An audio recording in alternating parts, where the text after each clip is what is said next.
నన్ను చాలామంది స్టూడెంట్స్ అడిగే క్వశ్చన్ ఏంటంటే డ్రైవింగ్ స్కూల్ క్లాస్ అయిపోయిన తర్వాత ఓల్డ్ కార్ బెటరా న్యూ కార్ బెటరా అని అడుగుతున్నారు. నేను ఇచ్చే సలహా ఏంటంటే ఓల్డ్ కార్లో ట్రైనింగ్ అవ్వడమే బెటర్, అయితే ప్రాక్టీస్ అవ్వడం అన్నమాట. అయితే విషయం ఏంటంటే 5 to 7 ఇయర్స్ ఓల్డ్ కార్ మాత్రమే యూజ్ చేయండి.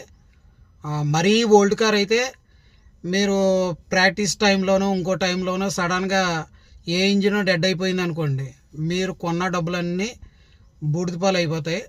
So 5 to 7 years old car use చేసినట్లయితే ఆఫ్టర్ 1 ఇయర్ తర్వాత మనం అమ్ముకున్న సేమ్ అమౌంట్ వస్తుంది అన్నమాట.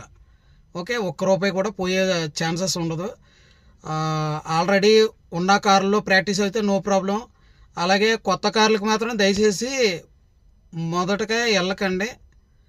ముందు ఓల్డ్ కార్లు యూజ్ చేసిన తర్వాత అట్లీస్ట్ 1 మంత్ అన్న ట్రైనింగ్ అయిన తర్వాత